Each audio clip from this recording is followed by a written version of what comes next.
साथियों, जैसा कि आप थंबनेल से देख पा रहे हैं, इस वीडियो के अंदर मैं आपको बताने वाला हूं gift from brother in law is tax free, rules tax tribunal.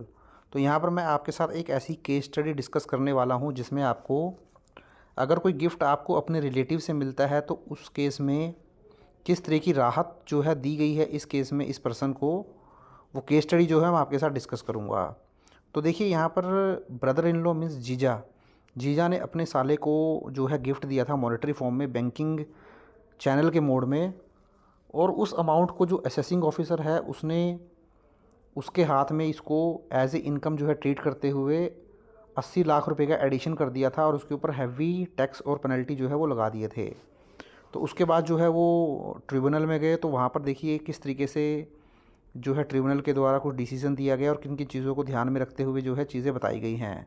तो अगर आपको भी अपने रिलेटिव से गिफ्ट रिसीव होता है तो ये चीज़ें जो हैं आप भी जो है ध्यान में रख सकते हैं, और ये चीज़ें जो हैं आपको भी मालूम होनी चाहिए और आपके भी जो है ये काम आ सकती हैं।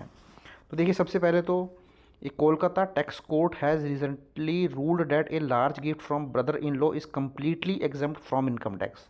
तो उन्होंने ये डिसीज़न दिया कि ये जो गिफ्ट मिला है उन पर्सन को अपने जीजा से, वो कम्प्लीटली टैक्स फ्री होगा इनकम टैक्स के अंदर, even if no formal gift deed was created. तो जनरली मैं भी वीडियो बनाता हूँ तो मैं आपको बताता हूँ कि जब भी गिफ्ट का आदान प्रदान आप करें, मॉनेटरी फॉर्म में करें, नॉन मॉनेटरी फॉर्म में करें, तो एक गिफ्ट डीड ज़रूर बनवा लें।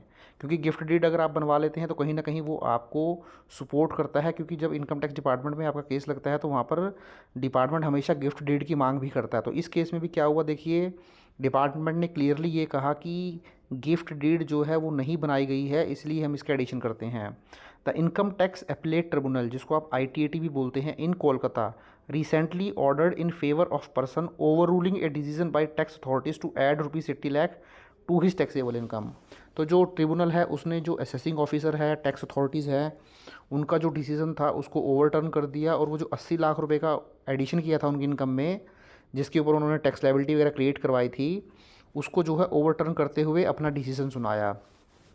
तो देखिए, वो जो एसएससी हैं had received a substantial sum as a gift from his brother in law sister husband. तो उनको अपने जीजा से एक सब्सटेंशियल अमाउंट मिला था जो कि 80 लाख रुपए है। While the gift was transferred through banking channel, जबकि ये जो अमाउंट था 80 लाख रुपए का, ये बैंकिंग मोड के थ्रू ही ट्रांसफ़र हुआ था। Tax officer had questioned the transaction, but जो टैक्स ऑफिसर थे जिसने इसको ऐड किया था, इनकम माना था, उसने जो है इसको क्वेश्चनेबल किया था इस ट्रांजैक्शन को, ये मानते हुए कि जो ट्रांसफ़र है वाज नॉट वैलिडली डॉक्यूमेंटेड, कि जो ट्रांसफ़र किया गया है पैसे का ये प्रॉपर्ली डॉक्यूमेंटेड नहीं है, और जो सोर्स ऑफ मनी है वो अनक्लियर है। मीन्स जिस पर्सन ने इसको पैसा दिया है उसका सोर्स ऑफ मनी नहीं मालूम है। मीन्स उसने 80 लाख रुपए जो दिया है कि उसका पैसे का सोर्स क्या है, कहीं वो ब्लैक मनी से 80 लाख रुपए तो नहीं दे दिया है। तो देखिए, इन दोनों चीज़ों को लेकर ही ट्रिब्यूनल के द्वारा क्या डिसीजन दिया गया।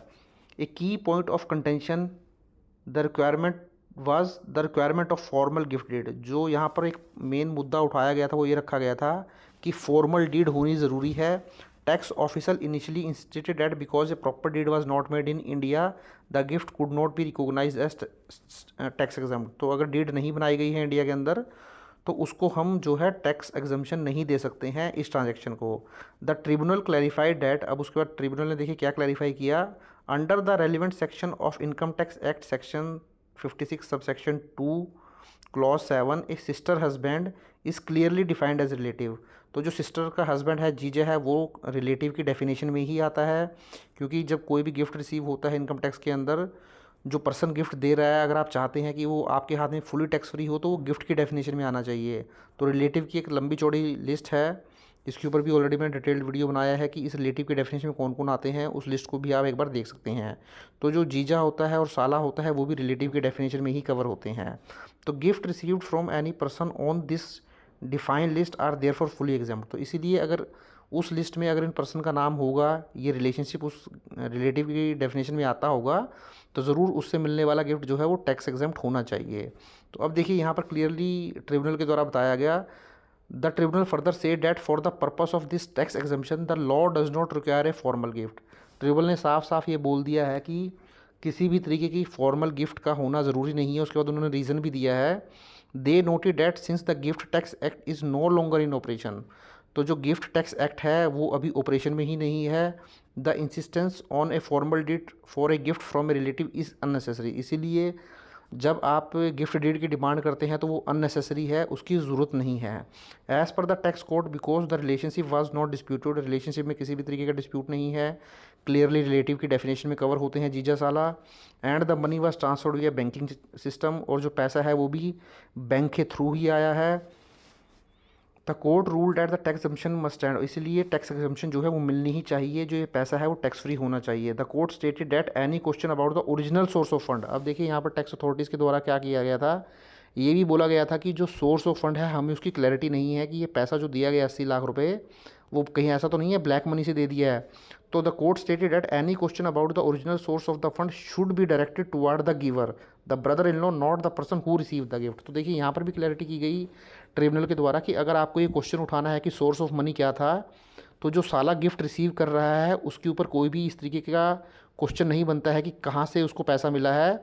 अगर आपको ये क्वेश्चन पूछना है कि सोर्स ऑफ मनी ब्लैक है वाइट है, तो आप जो गिवर है मीन्स जो डोनर है, जिसने ये पैसा दिया है, इस केस में जो पैसा दिया गया था वो जीजा के द्वारा दिया गया था, तो आप जिसने गिफ्ट दिया है मीन्स जीजा से ये कंफर्म कर सकते हैं कि उनके पास ये जो सोर्स ऑफ मनी है वो कहाँ से आया है। आप उनकी रिटर्न चेक कर सकते हैं, आईटीआर वेरीफाई कर सकते हैं, आप उनका सोर्स ऑफ मनी चेक कर सकते हैं। बट ये कहना कि हमें सोर्स ऑफ मनी की क्लैरिटी नहीं है और आप इसलिए 80 लाख का एडिशन कर देंगे, तो ये बिल्कुल भी जो है जायज़ नहीं है, गलत है। इसलिए अगर आपको सोर्स ऑफ मनी जानना चाहते हैं तो आप जो गिवर है पर्सन उससे कांटेक्ट करें और वहाँ से सोर्स ऑफ मनी जानें। अगर सोर्स ऑफ मनी वहाँ क्लियर है अनक्लियर है उससे इनका कोई लेना देना नहीं है, क्योंकि इनको पैसा मिला है और वो एक प्रॉपर सिस्टम के थ्रू ही मिला है और रिलेटिव की डेफिनेशन में कवर होते हैं। तो इस तरीके से देखिए ट्रिब्यूनल के द्वारा ये बिल्कुल क्लियर कर दिया गया, अगर आपको भी कोई बैंकिंग मोड के थ्रू अपने रिलेटिव से पैसा मिलता है तो मैं तो आपको पहले यही हमेशा एडवाइस करता हूँ कि गिफ्ट डीड ज़रूर बनवा लें। तो आप भी गिफ्ट डीड, मैं बिल्कुल अभी भी आपको बोलूँगा गिफ्ट डीड ज़रूर बनवा के रखें। देखिए यहाँ पर भी इनकम टैक्स डिपार्टमेंट के द्वारा जो डिमांड की गई थी वो गिफ्ट डीड की ही की गई थी, तो अगर आप गिफ्ट डीड बनवा के रखेंगे तो आप सेफ़ हो जाएंगे। बट यहाँ पर ट्रिब्यूनल के द्वारा डिसीजन दिया गया कि गिफ्ट डीड नहीं भी है तब भी कोई दिक्कत वाली बात नहीं है, अगर आप रिलेटिव की डेफिनेशन में कवर हो जाते हैं और आपका जो पैसा है वो प्रॉपर बैंकिंग चैनल के थ्रू आया है। फर्दर जो देने वाला पर्सन है जो आपको गिफ्ट दे रहा है उसके पास भी सोर्स ऑफ मनी जो है सही होना चाहिए, गलत नहीं होना चाहिए, नहीं तो उसको दिक्कत आ सकती है। तो ये था वीडियो साथियों गिफ्ट को लेकर। अगर आपको भी अपने रिलेटिव से कोई गिफ्ट मिलता है तो इस तरीके से आप भी इन चीज़ों का ध्यान रखते हुए ही गिफ्ट को रिसीव करें और जो गिफ्ट देने वाला पर्सन है वो भी अपने सही सोर्स से ही पैसा दे। तो ये था वीडियो। अगर आपको वीडियो अच्छा लगा तो उसको लाइक करें, शेयर करें और चैनल पर फर्स्ट टाइम विजिट किया है चैनल को भी जरूर सब्सक्राइब कर लें। Thank you very much, have a nice day, take care.